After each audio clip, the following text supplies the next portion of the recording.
Hello, everybody. Welcome to the Tuesday Night Live.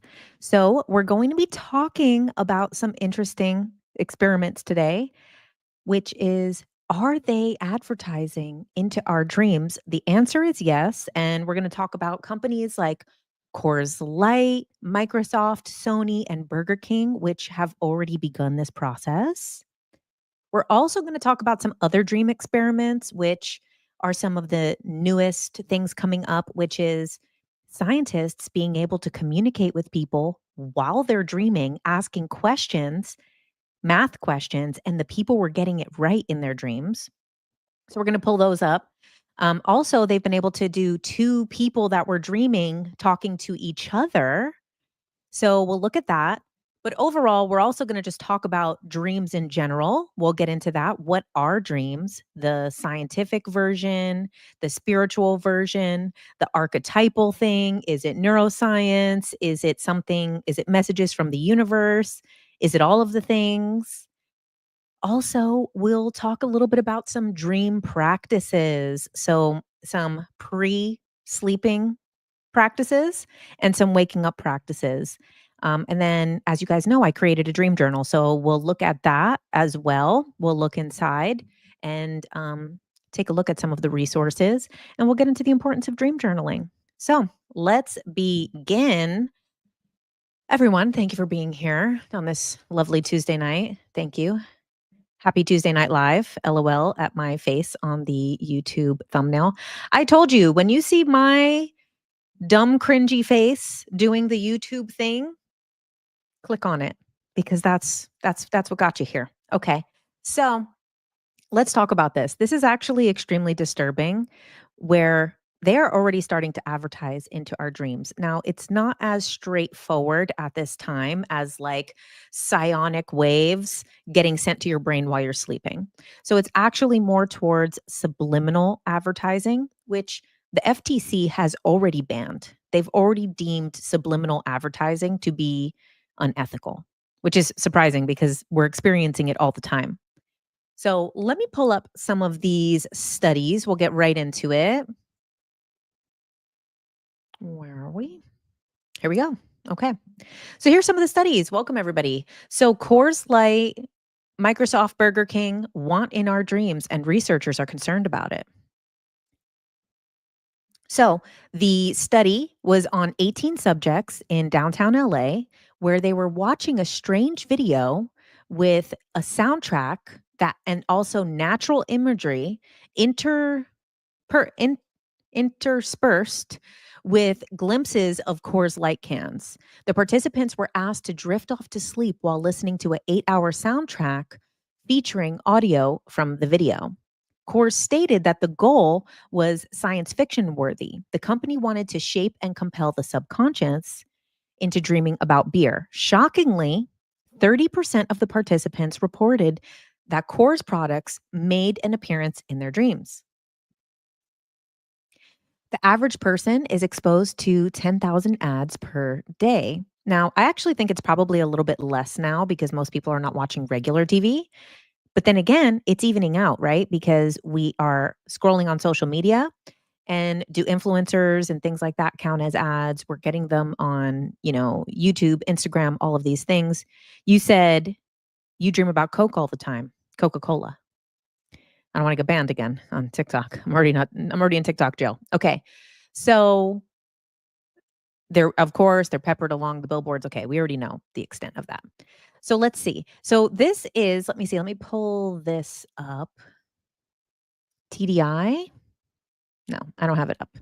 Okay, so there's a really interesting paper that you guys can look up into this if you're interested. It's called The Nightmare of Dream Advertising by Dustin Marlin.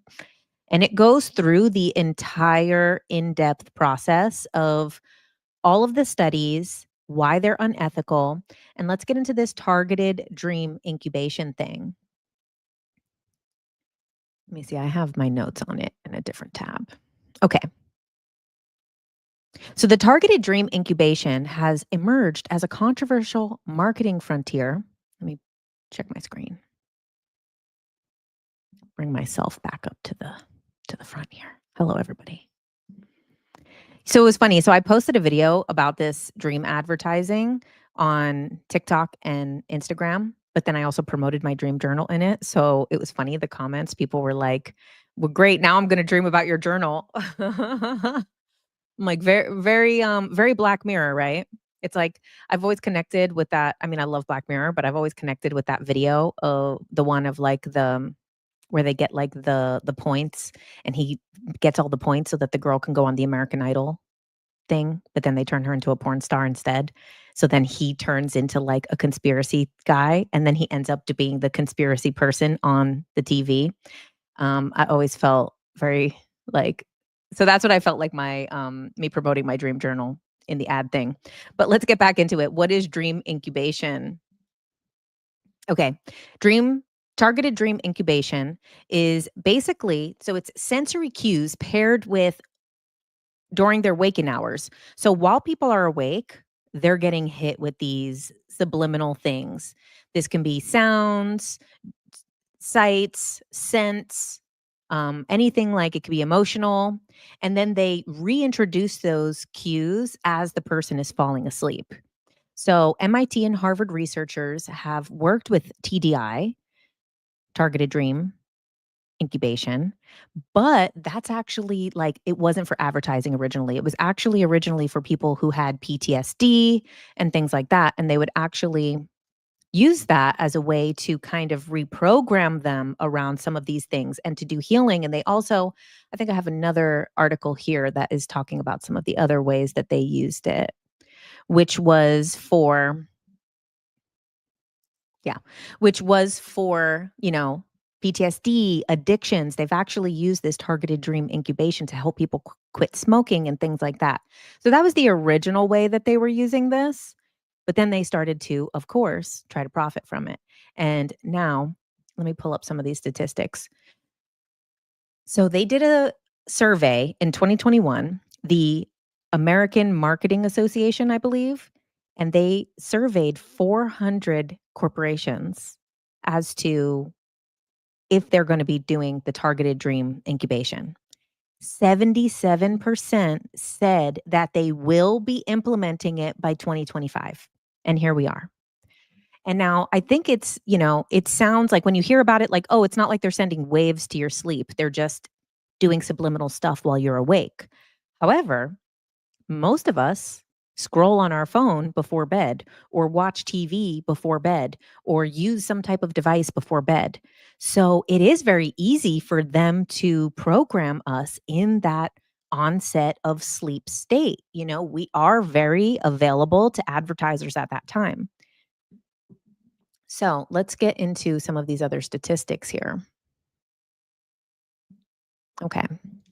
So the key findings, more than half, 54% of the 18 to 35 age group have at some stage had a dream they believed was influenced by an advertisement or induced ad-like content. So this is in general about the targeted dream advertising. This isn't only about that Coors Light thing. This is in general. 54% of people that were asked believe that their dreams were impacted in a way by advertising. In the past year, 6 out of 10, 61%, say that they had dreams that include ad-like content. And for nearly 2 in 5 of them, 38%, it happens between once a month to every day. So like the person just said here on TikTok that they dream about Coca-Cola a lot. That's interesting, right? Like products in your sleep. Someone commented on the video on TikTok saying that they dreamt about Pringles the other night. Now, of course, these are things that like we're interacting with in like our day-to-day life. And especially if you eat these things or love them, it is a possibility.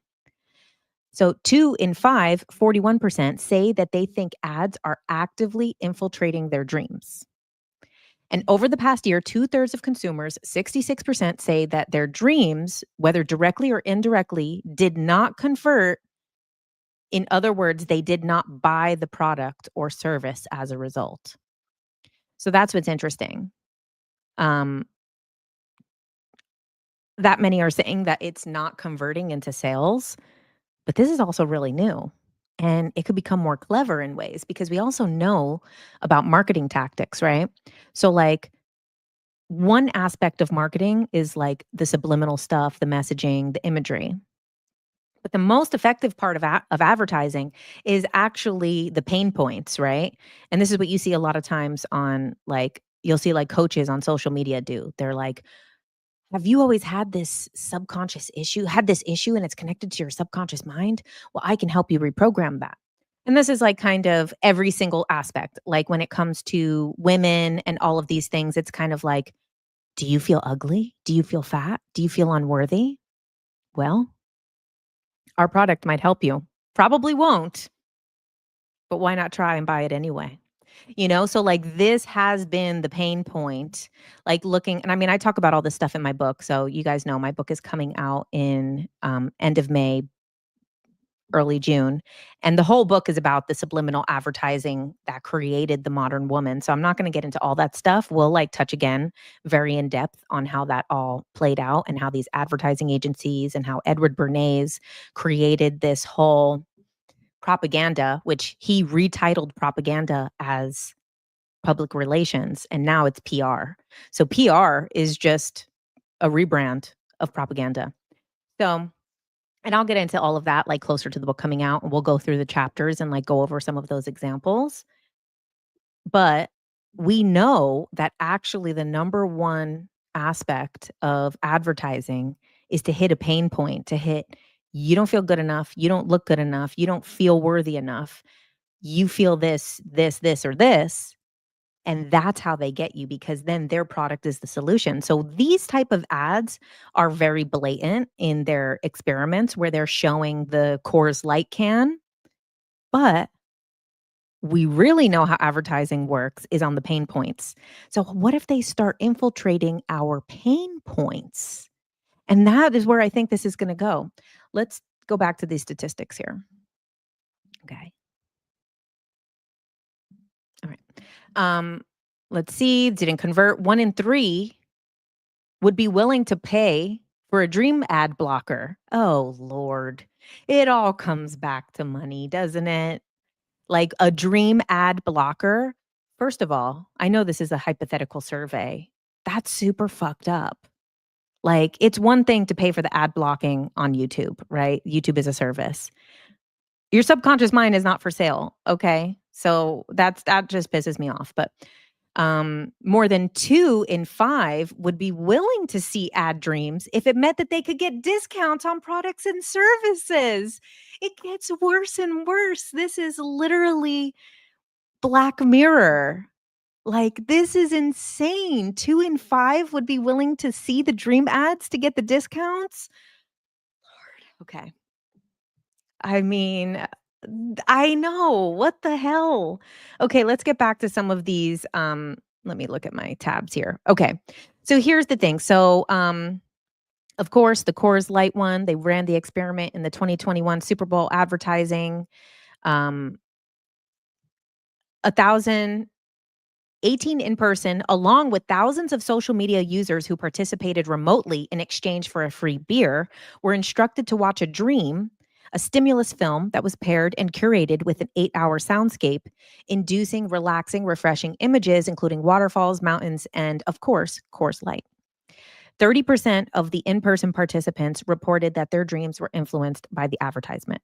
Okay, in 2020, the launch of the Xbox Series X video game console, Microsoft partnered with dream scientists and the World Group, McCann Group, World Marketing Agency, to create Made from Dreams. The product involved participants, which were professional gamers, who were using the video game console for the first time before going to sleep. When the participants entered the hypnagogia, the semi-lucid period between wake and sleep, marketing researchers used dream recording technology to induce participants to lucid dream about the Xbox video game experiences.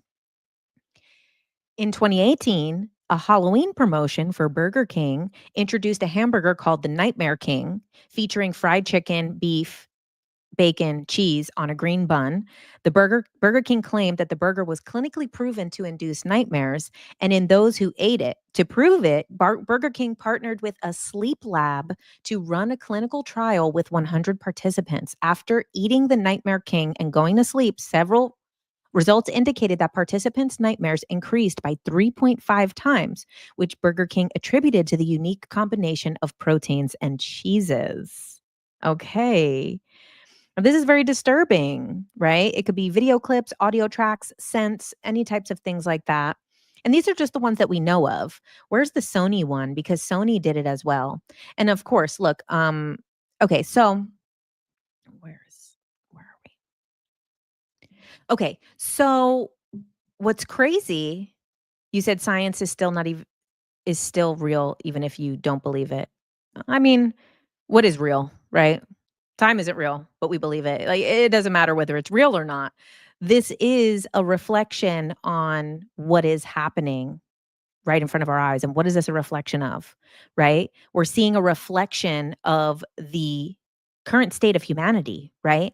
When we're seeing these things, like, we might not be the ones that are in these surveys, but we are seeing it in our reality. So why are we seeing these things in our reality? It's because it's reflecting some type of collective thing that is happening within humanity. You said eating all that dead animal would give anyone nightmares.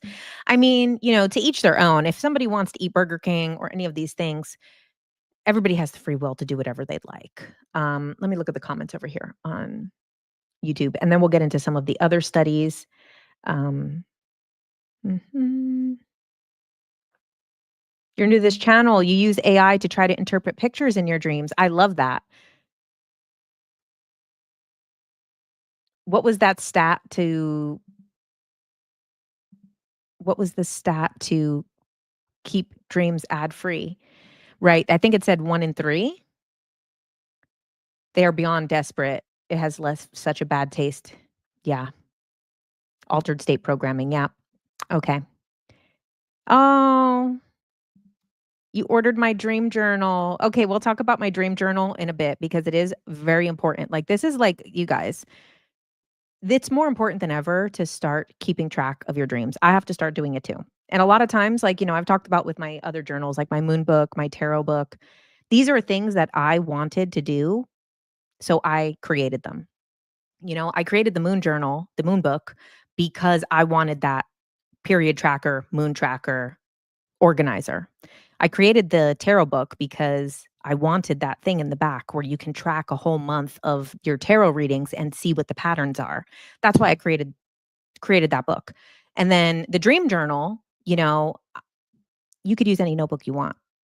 I want something that has the prompts that can prompt me to answer certain questions. So we're going to get into, like, what are dreams, what is the importance of dream recall, but let's get a little bit more into some of these other experiments. Like, oh, let me tell you this super fucked up story. Okay.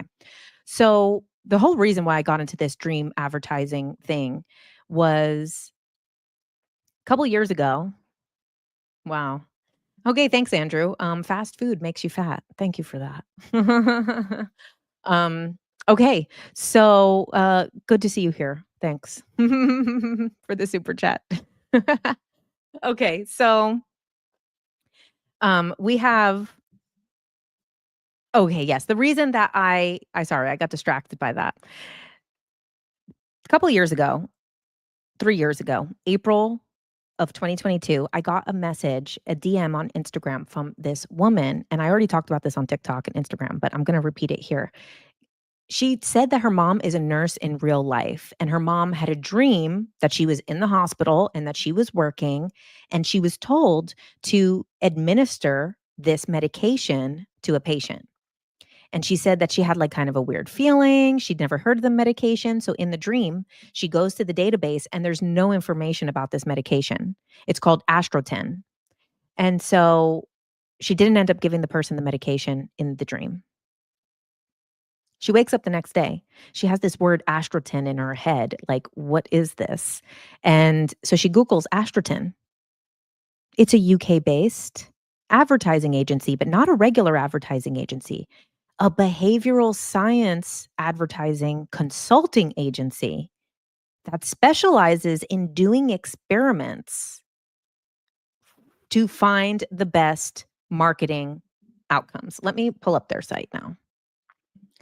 Let's see. Okay.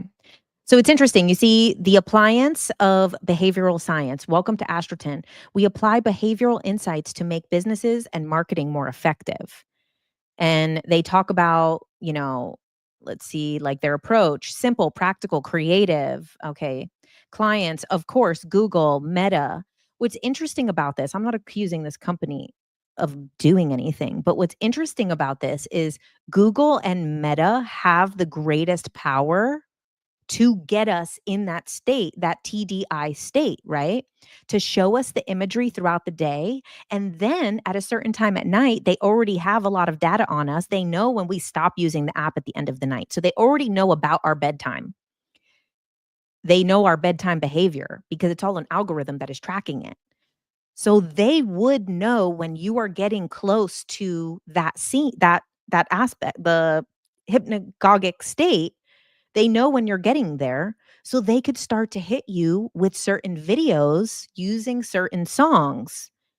So, but what makes this even more disturbing is, yes, is it about? Yeah. Okay, this is what makes it even more freaking creepy. Okay, so Astroton, the story of the name Astroton. In 1966, the US Psychiatric Hospital and a doctor, Charles Hoffling, set out to investigate the power of authority. He invented a fake medicine and placed bottles of an imagined drug in the hospital pharmacy. Every bottle clearly stated the maximum dose was 10 milligrams. Then he asked a group of nurses, if a doctor called you on the phone, which is against the policy, and instructed you to give the patient 20 milligrams of this medication, would you? So double the maximum dose, and it would be coming like it's and what's interesting is that it's on the phone was the experiment, rather than like if you're in a emergency surgery situation, you're going to do what the power of authority is telling you to do. But if someone was breaking the rules and telling you to break the rules,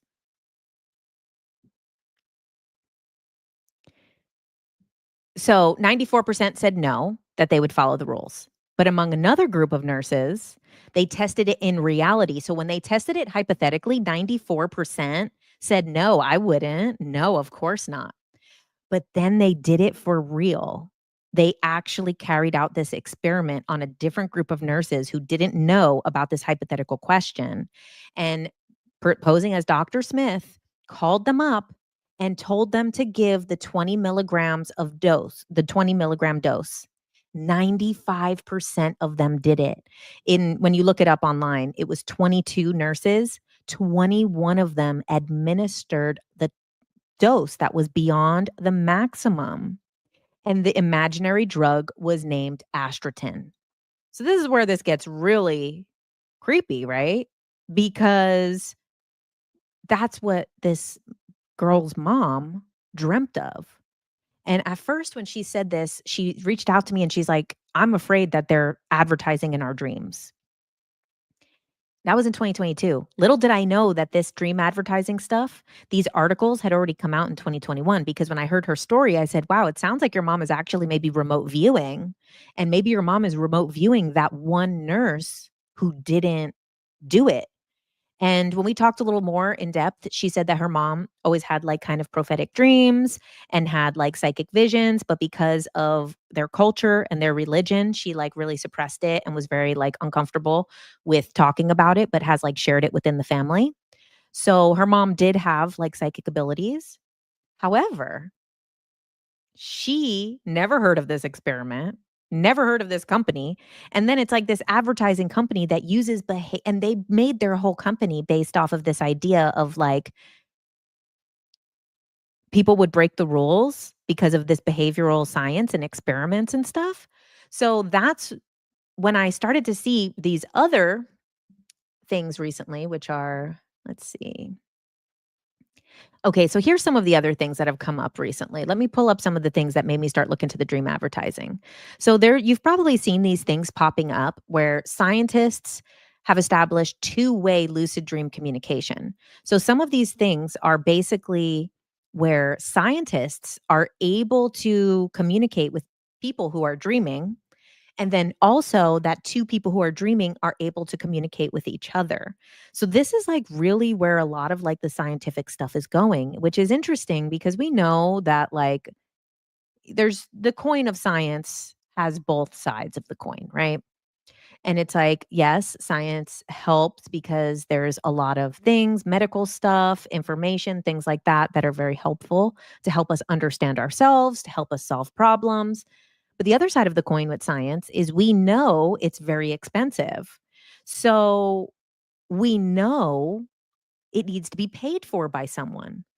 So who are paying for these experiments? Who's funding these things? And that's where this gets a little tricky. So this is stuff that has been coming up. And then we also have this too. So scientists have entered people's dreams and got them talking. So here's some. I actually have notes on this in another page. Let me pull that up because it'd be easier for me to read them there. Okay. Let's see. Okay, so what they did in this study, which was also this was Northwestern University in 2021, real-time Q&A in dreams. So participants, okay, they were asked, researchers used audio questions, math problems specifically is the example that they give, like 8 minus 6, and trained participants to respond with eye movements or facial expressions, such as smiling or frowning. And the brain activity was monitored using the EEG helmets. The results of this were that 18.6% of the questions were answered correctly. Like, are you kidding me? Okay, there we go. Let's dream. Thank you, Andrew. Okay, so 18% of the questions were answered correctly. How creepy is that? And this was during REM sleep. And there was only 3.2 errors. So I don't know where the rest of the percentage is. Don't ask me. One dreamer perceived questions as a car radio broadcast. Another heard researchers like a movie narrator. This proved that external information can be processed while sleeping and enabling basic two-way contact. Now, let me tell you another interesting story here from my hypnosis session. Okay, so a hypnosis session that I done. I don't know if she's here. If she's here and she wants to say hi, she could say hi. If not, um, we'll just keep it anonymous. But she went to an earlier point in her life. You know, sometimes people go to a past life under hypnosis. Sometimes they go to an earlier point of this life. Sometimes they go to a liminal space. Sometimes they go to a, astral space. They can go anywhere, right? Whatever the subconscious mind finds to be most appropriate. This person specifically went to a younger point in their life, like say around 5 or 6 years old. I might be off on the number, but it was around that time in life. And they relived a couple of like moments with the family and kind of observing, and like that means, maybe part of themselves in that way need some attention, need some maybe perspective on that part of the life.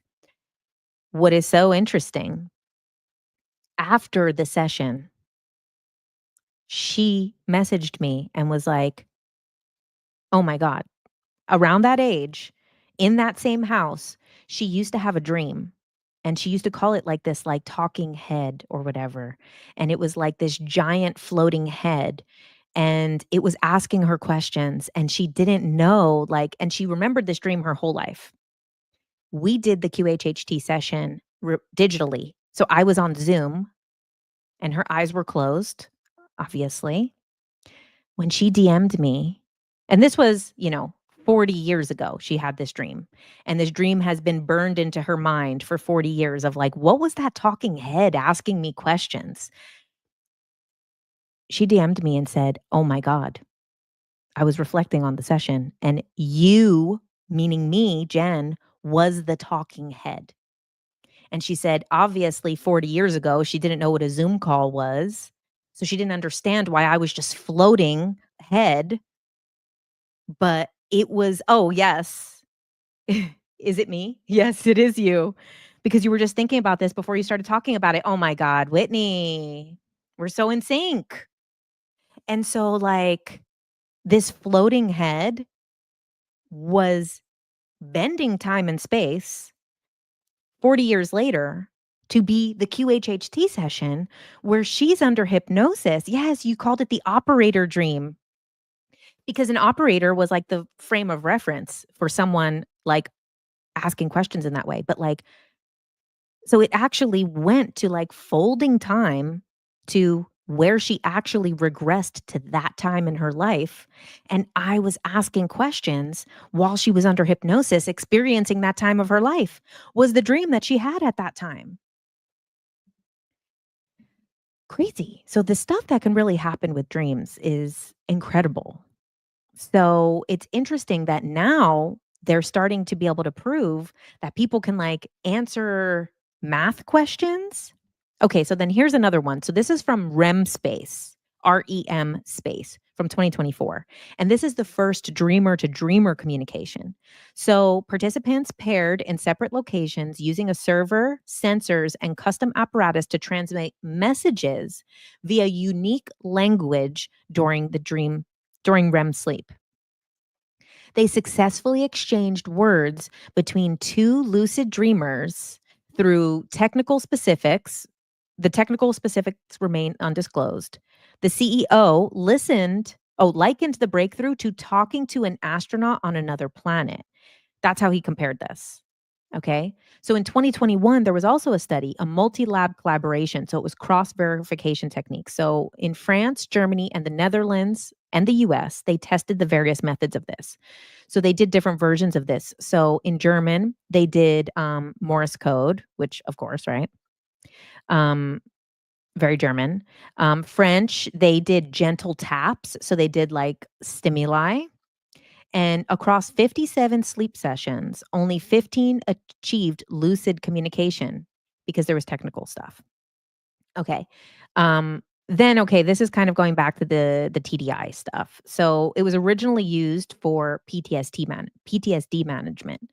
And they actually found that researchers could use real-time dialogue to alter the nightmares of people experiencing PTSD.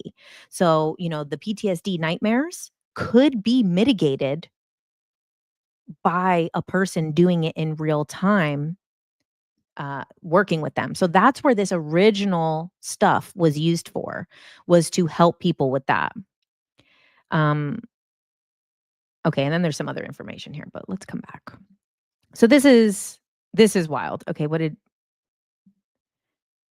it was set up like an Olin Mills photograph, but in present time, and she was the head in the photo. That is so crazy. Like, okay, let me look up an Olin Mills.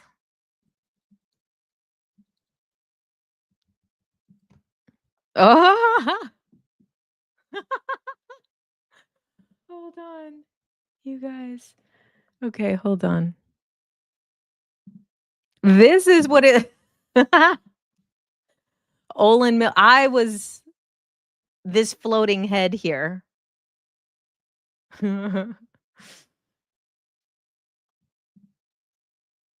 Yes. Okay, so Ash says, "This is what I do with PTSD trauma therapy." And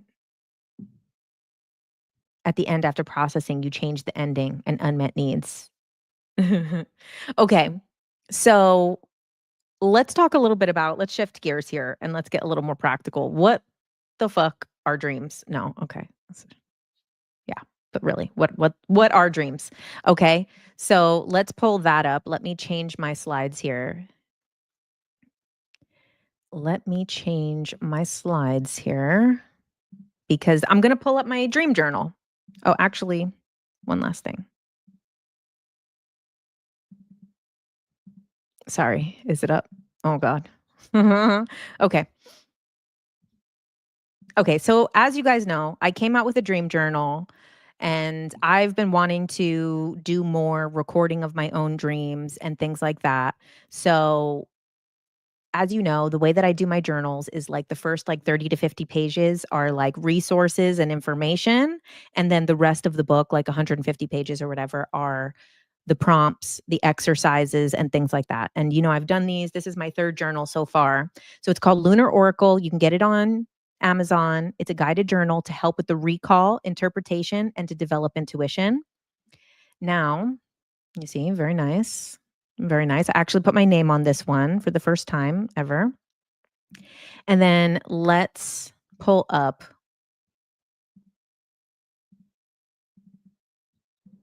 Okay, some of the images from inside. So, what are dreams? Okay, so these are the different ideas of what dreams could potentially be, right? So, scientific theories, let's start with that. Like, one of the basic things of what people believe dreams to be are just like neural sparks, and like your brain is just sparking around. These are just things and signals that are inside of your brain, and it's just sending little sparks, and it's random, you know. I mean, nothing is random, right? But these are the theories behind it.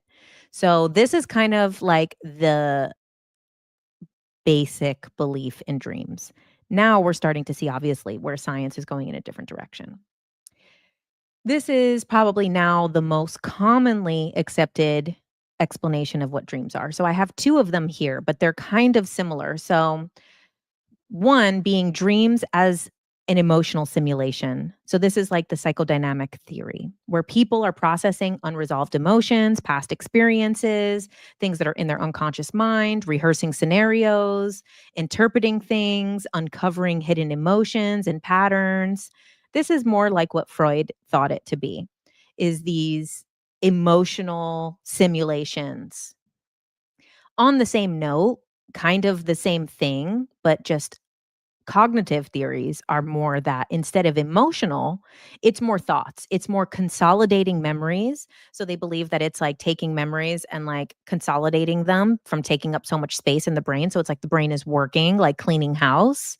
It could be problem solving, again, taking up so much space, it's cleaning house. And then creative thinking, like you could have a lot of creative ideas and it's kind of like consolidating, cleaning house, and it's creating mental space for new ideas, new things to emerge. We also have seen tons of studies over time where they will have, and these are some of the older dream studies, that they will have someone like, say, play a game for hours. They'll have like people play 8 hours of a video game. And then when they're asleep, they will dream about the video game.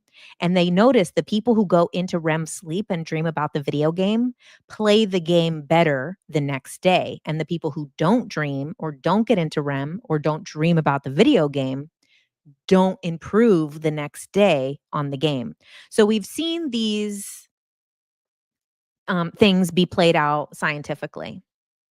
Okay, so let's pull this up again. Also, by the way, admire my beautiful graphics in here. Okay.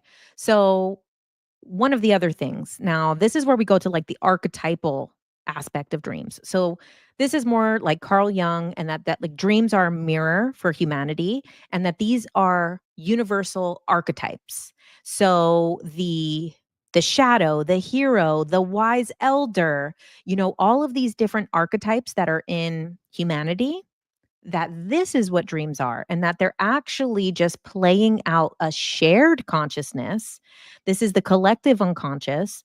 This is archetypes that are across all cultures, and that these are just like foundational things. This is like fundamental aspects of the human experience, and that we're playing out these kind of, like it says, timeless patterns of the unconscious mind. So, this is another theory of what dreams are.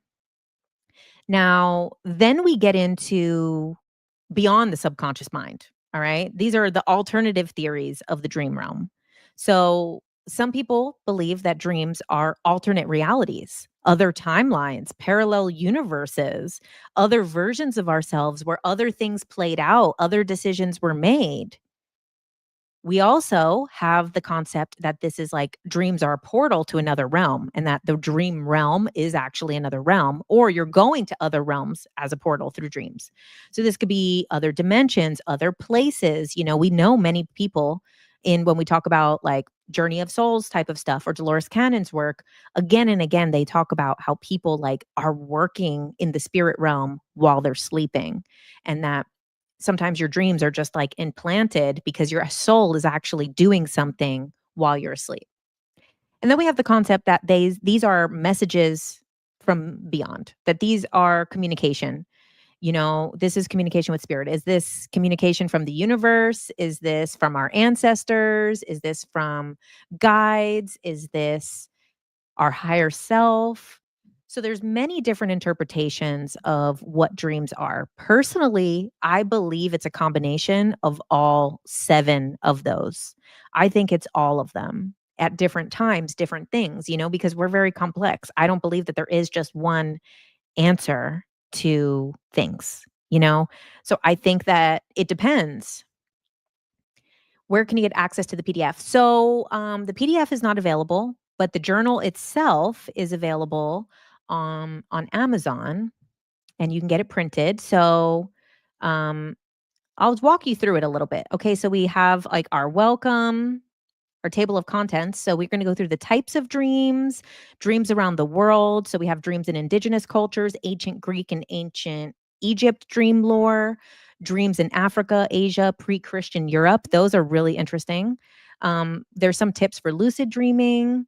We have some dream interpretation and also like a dream meaning glossary. But when it comes to dream interpretation, we want, let me pull this up. We want it to be based on yours. So I'm not a fan of like regular dream dictionaries, but sometimes universal symbols could be helpful. So let's look. Okay, so this is the tips, okay?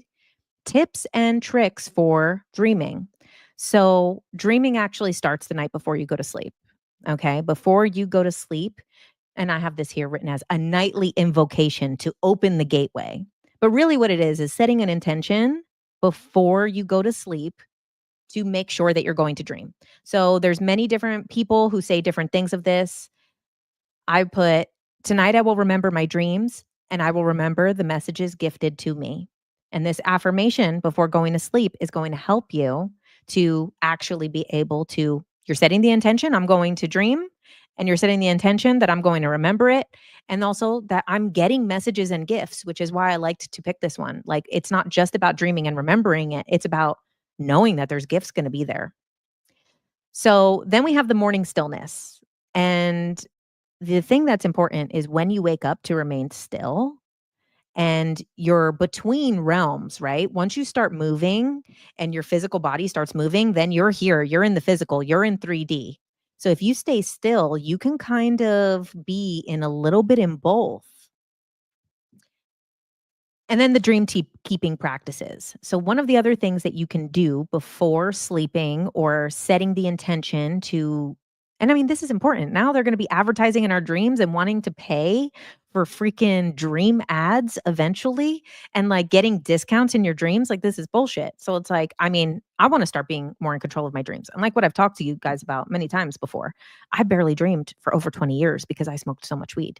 Now that I don't smoke, I do have dreams, but I have trouble remembering them. So this is the practice that I'm going to be doing as well. And that's why I create these things, the journals, the workbooks, I'm creating them for myself first. Okay, so the dream keeper's altar. So I just call it the dream keeper's altar, but it's like, have the little altar on the side of your bed. Keep the dream journal there. Have a pen that you like. And hopefully, what you want to put is my Lunar Oracle Journal, but any notebook that you like, any notebook that is cute to you, and use a pen that you like make it something that is like more sacred, more ceremonial, like something that when you look up, you're like, oh, look at that cute little dream journal by JK Ultra. I think I want to write in it. Oh, I better remember my dreams because I want to write in it. And now one of the most important things for dream recall is writing in the present tense. So you have to rewrite it. And this is where I usually have gone wrong when I've tried to do my dreams is I write in the past tense. I write like, okay, I dreamt about this and this and this. And it's like, you have to be very mindful to do it in the present. Because when you do it in the present, you actually can recall more and you start to live it, and then you start to feel it more, and it unlocks more that you saw and experienced in your dream. And we'll get to that in a sec. Okay. So some other dream practices to do, and we'll just go over these quick. So, but you'll, if you get the workbook, then you read it more in depth. So, gateway into the dream realm. Dream rituals are important. So, not only like this is where it really comes down to like protecting your subconscious mind. Like, this is really where it comes down to, you know, starting to guard our dreams and to guard our subconscious mind and to take control of it. Because if you are like all of us, myself especially, scrolling on my phone before sleep, I'm not really protecting my subconscious mind. And now we see how intense this is, right? Like they're literally sending stuff. And then, I don't know what Astra 10 is doing. I'm not accusing them of nothing. However, there's many companies that are doing these behavioral and experiments for marketing, and marketing has evolved. If you read the propaganda book by Edward Bernays, you will see how demented advertising was over 100 years ago. It's 10 times worse now. And now they're going even deeper. First, it was the self. They were after the self. And then it's like, no, now they're actually literally out after the unself, the unconscious mind. Like that's how deep this shit is going. So, okay, let's go back to the dream journal. Okay, so some of the things.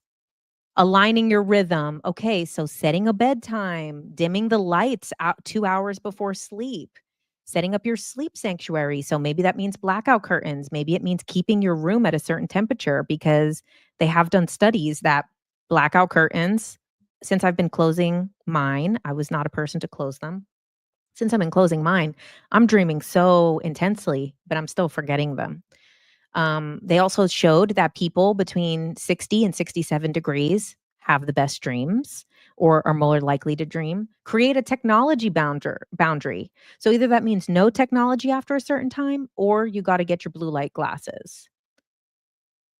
Now, other rituals that you can do, maybe you want to use like the Pavlovian method where you want to use like an essential oil or a certain spray or something before bed. Body relaxation. This could be a bath. This could be um, yoga, stretching. This could be massaging a part of your body. This could be a self care ritual, whatever it is. It could be your face mask. It could be your beauty ritual at the end of the night. Mental wind down is really important. So you want the body and the mental wind down. So this could be, a beautiful thing to do is gratitude. End your day with what you're grateful for. You could journal your thoughts and get them out.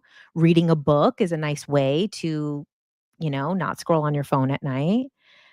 Visualize landscapes and things like that. If you want to practice like your mental abilities, listen to soothing sounds, tea brewing. Okay. Having a little tea before bed. What if you have this nice warm drink every night before bed? It sets the tone of, oh, I'm entering the dream realm. And then the shared rituals. So, shared rituals is if you live with your partner or with your family or with another person, it's even better when you do rituals with other people. So maybe, like you're saying, do some chamomile tea, do a hot lavender bath, do solfeggio frequencies. Like, yeah, like you guys switching to the red lights. Yeah, a lot of people block blue light and they only do red lights or other types of light bulbs at night. Solfeggio frequencies, tea before bed. Right. Exactly. Yeah, the pseudo subliminal messaging. "Oh, look, my cute JK Ultra Dream Journal." You did just put it in your cart, it's working. Okay, so but I want you guys to have the resources regardless. Um, okay, I'll go over the types of dreams. That's what we'll end on, okay, guys? Um, but this is what's important is setting this tone. Oh, did I finish the shared rituals? Okay. If you are in a relationship with someone, make this a part of you and your partner's night. Maybe one person brews the tea, the other person dims the lights. Oh, it's that time. Let's both do it. Because what's really difficult is to make a habit change when you live with someone who is not making a habit change. So it's very important if you can implement this with your partner, right? So that is like a beautiful way to do it where you can, okay, let's have our nightly tea. Let's turn the lights down. Let's put on the music or let's spray the stuff. And if you could do that with another person, it would really make it even more effective because then you're also not only held accountable for it with each other, but then also the relationship, the love, the affection, all of that amplifies the, importance behind it. Okay, let's put this back up. Okay, so, I mean, look at my cute little graphics, you guys. Isn't this so cute? Didn't I do such a good job? Thank you. Okay. Okay, so exploring the types of dreams. So we have lucid dreaming, which we know, right, is when you can control stuff in your dreams. There's vivid dreaming. So where dreams are so lifelike and it really like it pulls you in all of your waking senses. It's like you can smell it, you can taste it, you can like it feels so real as vivid dreams. Then we have like these healing dreams, but healing dreams are actually, I didn't know what to call them. But these are like the type of dreams when a loved one visits you, a past loved one visits you. And this could be very healing. This could be like someone who's recently passed coming to you in a dream and saying, I'm okay. Don't worry about me. Or, we have many instances of this type of thing happening. Okay. So we have reoccurring dreams. Okay. I put a tooth here because I've talked about it before. I haven't had one in a minute, but for most of my life, I had the teeth falling into how many of you guys have the teeth falling out dreams? I would have them teeth breaking, teeth falling out, crumbling, turning to dust. Um, the teeth falling out dreams are, oh my God, I don't have them now, thank God. But they're terrible and they are very vivid. And it happens in every type of situation. The worst is when they turn to dust. The dust one is the worst because there's nothing to work with. At least the other dreams, you're like, I gotta find the tooth. I'm gonna put the tooth back in. But when the tooth turns to powder or dust and it just disintegrates, you're like, I don't even have a teeth to put back in. So you have them often, unfortunately. Oh, public humiliation nightmare was a frequent flyer for a long time. Oh my God. Thank God I never had that one, but, like, that was, like, an iconic one from the '90s, right? Where, like, being naked, like, you're on stage and then you're naked. Okay, let's go back to the types of dreams here. Reoccurring dreams. Okay, so, like, a reoccurring dream, we know that this is, like, a lot of things, like, also another reoccurring dream is, like, people being chased or an apocalypse dream, and these are, like, unresolved fears that continuously come up. And I've asked about this under hypnosis where people have had recurring dreams. A lot of people have asked about recurring dreams. And kind of the answer is similar in all of them, where it's almost like they're playing out like something that they haven't resolved fully in real life. And they're like being presented with the opportunity to like overcome something. But like, it's a monster or whatever. So that's not what they're coming in real life. But sometimes it's like being pursued or being followed or being, okay. Nightmares. As we know, these are the darker side of dreams. Sometimes they can be very vivid and they're obviously unsettling, but they also have lessons. Another creepy dream is the false awakening, right? Where you have the illusion of waking up, but then you're still asleep. And those are very disturbing as well. The false awakenings, I've had those before. One time I had a false awakening dream. And I mean, I've had so many dreams of being cheated on because it's like such a trauma of mine. But one time I had a dream that I woke up and the person that I was dating at that time, this was, 15 years ago, was not in the bed, but it was everything was accurate to like the thing. So I thought I was really awake. And then they weren't in the bed. So I went into the other room and they were cheating in the other room while I was sleeping. And then I woke up in the bed and I was like, and they were in there and I was like, oh, okay. But I was still, this whole thing, like when you dream about someone cheating on you and you get mad at them anyway. Okay. Let's see what else from the dream journal. I'm going to go through a couple of things. I'll just skim through them to show you guys the type of stuff that's in the dream here in the dream journal. Okay. Yes, yes, yes. So this was our like dream keeping before bed. We want to set the tone, different rituals to do before bed. types of dreams that you could have. Then we have prophetic dreams, right? The power of prophetic dreams. So these are visions, they can be auditory, they could be waking visions as well. Sometimes we have a prophetic dream, you might not be actually fully asleep. Sometimes they're warnings, sometimes they're an encouragement, sometimes they're guidance, sometimes they're inspiration. Um, so now, like, how do you discern them, right? Like, discerning them is it does take, some work to discern them. And that's why it's important to also like keep track and write your dreams down and see if there's patterns and stuff. But let's talk a little bit. There is a whole bunch of prophetic dreams that changed the world. So Einstein dreamt of the speed of light. The periodic table was dreamt of. Uh, all of these other things, the atomic model, artistic things, Frankenstein was originally dreamt of. Dr. Jekyll and Mrs. Hyde, Mr. Hyde. That was a show, right? Mrs. Hyde from like the 90s. Um, the song Yesterday by Paul McCartney was a dream. The song Satisfaction was a dream. Abraham Lincoln dreamed of being his wife, actually. Was it him? Yeah. He dreamed of being assassinated at the Ford Theater before it happened. Harriet Tubman dreamed about what she was going to do with the Underground Railroad. Carl Jung dreamed of World War II. Julius Caesar's wife dreamt of him being assassinated. Constantine, this one is very famous, dreamed of the cross. Okay, what are dreams? We went through that. Dreams across the world. So here's all these different indigenous beliefs of dreams. Dream catchers and symbolism. Dreams in African cultures. This is really interesting. Dreams in Asian cultures. I'm going to let you guys see this when you get the journal, but this one is one to think of is in Korea, you could sell your good dreams. So there's a custom of selling good dreams to others where the recipient will benefit from the dream's positive energy. And then also too, I wish I would have published it sooner, but in Japan, the first dream that you dream in the new year actually sets the tone for the rest of the year. Okay, the pre-European pre-Christian Europe.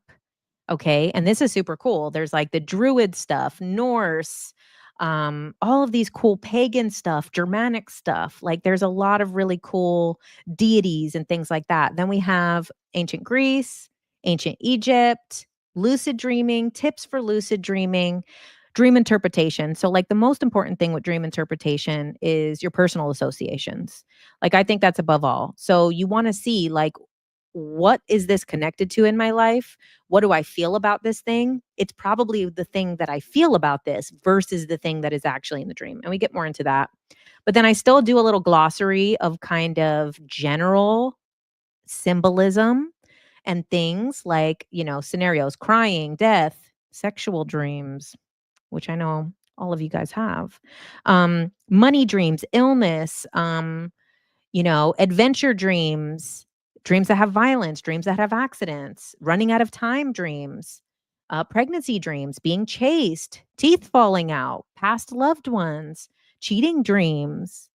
Then some more symbolism stuff. What about water, fog, tornadoes, natural disasters, tidal waves, those tidal wave dreams, huh?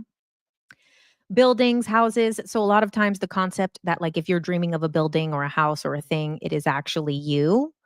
Um, it is considered the self. So these are different things that could be also transportation dreams, objects like keys, doors, hair, trash, all of those things in dreams. And then we have our actual dream journal prompts. So here's an example of one that's filled out. And here we go. Here is your dream journal prompts. And you have like over 100 of these. And it prompts you to talk about what did you dream about, talk about it in the present tense, underline the things that are recurring or symbols that have come up in other dreams recently. And yeah, there we go. That is the difference between a dream and astral travel. I mean, astral travel is conscious, right? Your astral body is going somewhere consciously or partly unconsciously, and it like borders more towards out of body experience. Whereas a dream is like, can be all of those things. It could be your subconscious mind, it could be messages, it could be a lot of different things. So the things that happen in a dream, flying dreams, hell yeah, I love flying dreams. I'm not too great at lucid dreaming because I'm also not like the best dreamer, but I'm going to be practicing and um doing this more often. So that's why I have it that one page. So you write in that one page, but at the bottom it says you can put the date, and that's also why I put the date at the bottom. I don't want people to think about the date when they first wake up. I want the date to be at the very bottom so that it's the last thing you think about before you enter your day. I've seen a lot of other dream journals, they have the date at the top, they have kind of things at the top. What I want is like, describe it in the present tense what happened. Then let's see, what were some of the things in the dream? What is your association to those things in the dream? How are you still feeling after you've woken up? And then go back and underline the things that keep coming up, symbols or things that you've dreamt about before. Maybe if it's not recurring, but like maybe you write it down and you're like, actually, I have been dreaming that I was in a basement or in a house or in an attic. For a long time, I had dreams that I was going upstairs like all the time. I was going upstairs.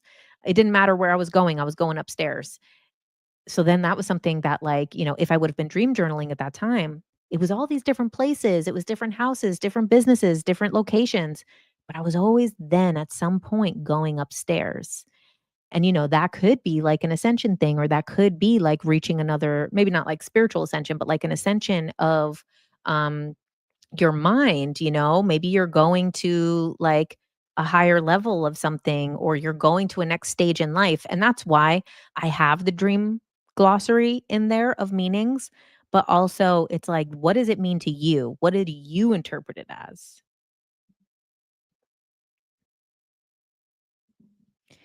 Jumping from the rooftop to rooftop, tall buildings collapse is a reoccurring one for you. Wow, that's interesting.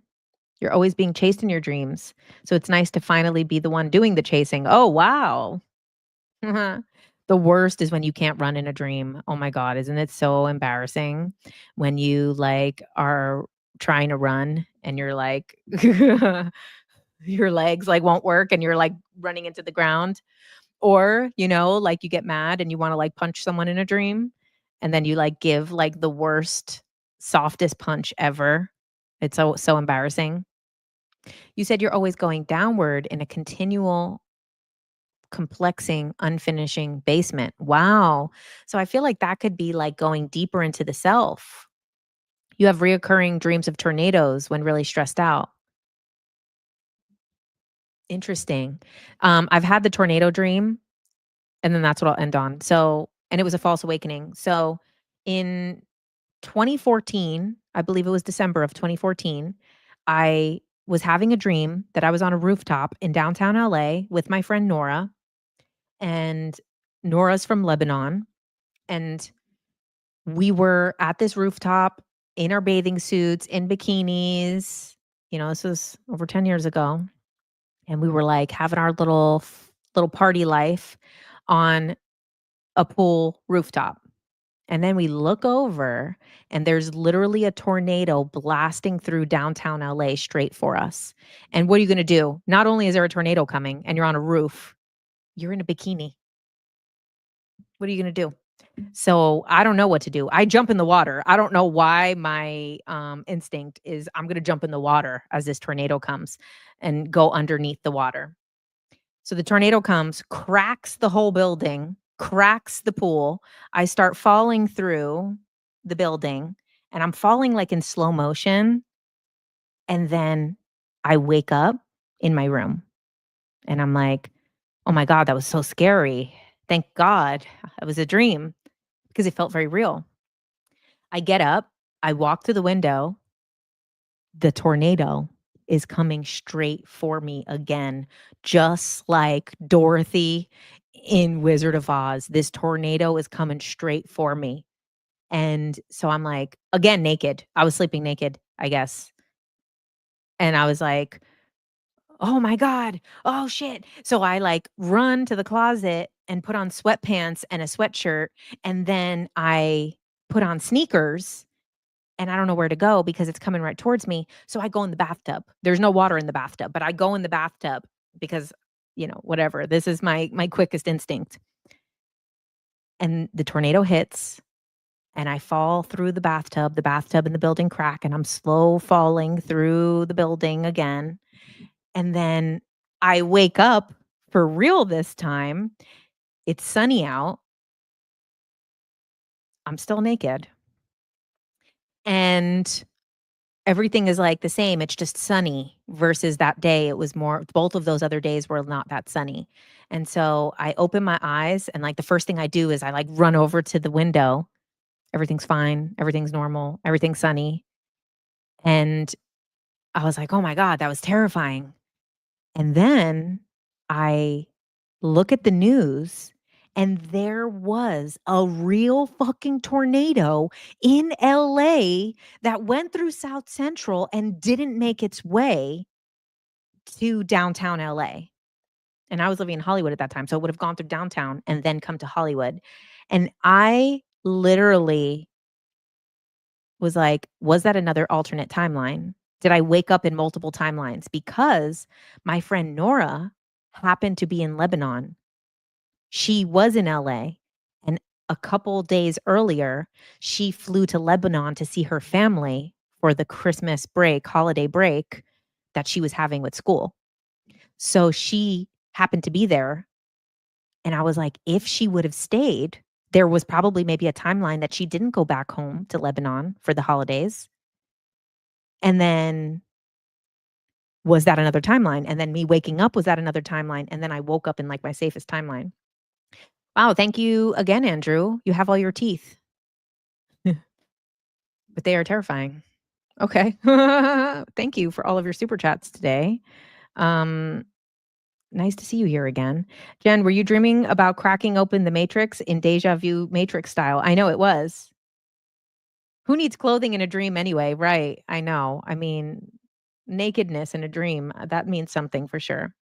You dream about animals. Last night, you dreamt that there were elephants in water. You were in awe of them and excited to see them. The same dream had a black, beautiful, long hair goats. Oh, beautiful. You were sucked into a tornado in a dream. Okay, last one, and then I'm really going. Okay. Is you have all your teeth. Okay. Um, so when I was a kid, I had this terrifying dream that imprinted on me of a tidal wave. And I know tidal wave dreams, naked and unprepared. Exactly. I think that's what just makes it worse is that when you're naked in a dream, you're just not prepared. You don't even have pockets. You don't got nothing. And so um when I was a kid, I had this dream of a tidal wave, and I dreamt that I went on a beach. I was like 5 years old, 6 years old, something like that. Went on a beach. It was totally nice. There was like houses on the beach. Not a beach I had ever been to. And then this gigantic tidal wave came over me, and I remember, like, watching underneath it because it was so, so tall, and I was just, like, in slow motion, amazed at, like, watching this, and I was so afraid of it. When I was about 21 years old or 20, I came to LA for the first time, and I went to Malibu, and when I saw Malibu for the first time, I was like, that is the beach and the houses from the tidal wave dream that I had as a child. The same houses, the same beach that I had never been to, the houses that I had never seen were the ones from Malibu. So, pretty weird. Okay. You once dreamt that you were trying to turn on a lamp, but it wouldn't turn on, and then when you woke up to the sound of the power box exploding, causing a power outage. Whoa. Well, this makes sense, right? Because with these new studies, they're showing that people can answer questions from outside in the dream state. So that does make sense. Okay, you guys. Well, that's going to be it for the Tuesday Night Live. Get the Lunar Oracle Dream Journal. Do your support for me for this channel. Oh, and last but not least, um, oh, is Patty here? Oh, hi, Patty. You dreamt of a Dreamt a child with purple stripe of makeup across the face told you how to enter the portal. Whoa. That seems like you probably went into another realm. Wow. Okay, everybody. Thank you. Consider joining my Substack. I have a great podcast episode coming out this Thursday here on YouTube. We're going to be doing astrocartography with Dom from Dom and Michelle at Cosmic Vibrations. I did a reading with her, an astrocartography reading, which was so amazing. We did one privately, and then we did the interview a few weeks later. So she's going to tell you like what lines to move on for money, for love, for happiness, for transformation, which ones are good to live on, which ones are good to visit. So make sure you watch that. Then check out the Substack because I'm going to actually talk about this more. I forgot to bring it up today, but I decided to do with the Substack is we're going to be building upon it like every month. So for the next 10 months, the rest of the year, we're doing this course, which is called Soul Architecture. And each month we're going to be dealing with like another level to like build the life that your soul wanted to live in this life. So we're going to start with some like limiting beliefs and some subconscious beliefs that need to be released and need to be shown love. If you are not ready to do the paid membership, which is $11 a month, sign up for free on jennifercarmody.substack.com because we also every month are going to have a free worksheet related to the topic of that month. So everybody gets the worksheet. And then I'm going to start doing some other things too. So I'm going to start doing some other worksheets and stuff that will help people with like the energies. Cause like right now we have this eclipse energy, Mercury, Venus, spring, winter, all of this stuff going on right now. And like, I think, that's something that I want to offer is like the exclusive content on Substack also. Yes, Bree, already on Substack and can't wait. I love it. You printed your worksheet for the one that's coming up on the 30th. Yes, thank you. Thank you guys. Okay, well, I so appreciate you. We'll see what the next week is about. Is the podcast out on other platforms too? I'm working on it. I need to remember podcast on other platforms. Okay, there we go. It's on a piece of paper on my desk. Hopefully it makes it to the to-do list. Thank you. All right. Love you guys. Good night and see you at the podcast on Thursday and then see you next Tuesday. Bye.